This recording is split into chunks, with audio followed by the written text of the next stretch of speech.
ইংরেজিতে lucky charm বলে একটা কথা খুবই প্রচলিত, আর সেই লাকি চার্মের বাস্তবিক রূপ হতে পারেন গৌতম গম্ভীর। কেনই বা হবেন না? ভারতের সাবেক এই ক্রিকেটার যেখানেই যান সফলতা ঠিক সেইখানেই পৌঁছায়। ইন্ডিয়ান প্রিমিয়ার লিগে কলকাতা নাইট রাইডার্সের হয়ে সম্প্রতি জিতলেন তৃতীয় শিরোপা।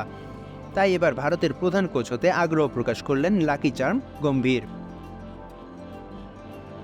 Board of control for cricket in India আগেই জানিয়েছিল আসন্ন বিশ্বকাপের পরই শেষ হতে যাচ্ছে বর্তমান কোচ রাহুল দ্রাবিড়ের মেয়াদ। তাই তো তারা নতুন কোচের জন্য আবেদনও ছেড়েছে।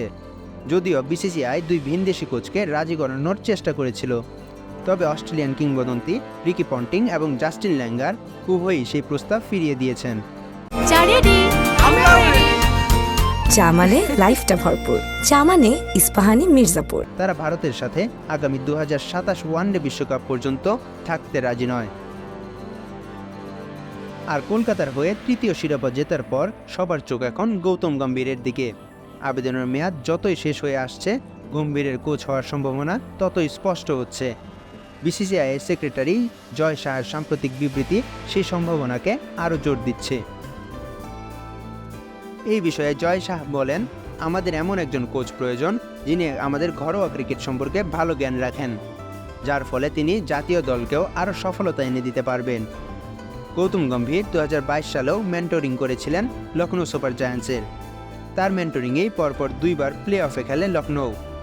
আর এবার পুরনো দুর্গ কলকাতায় ফিরেই জিতে নেন তৃতীয় শিরোপা।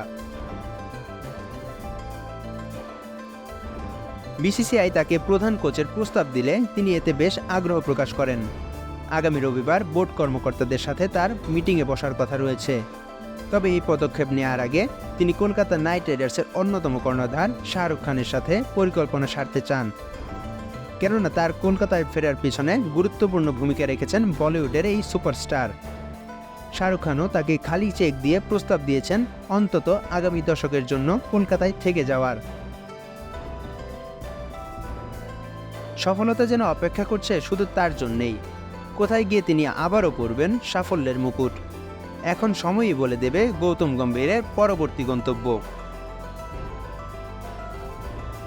মাশরাফি খান সাকিন, খেলা ৭১।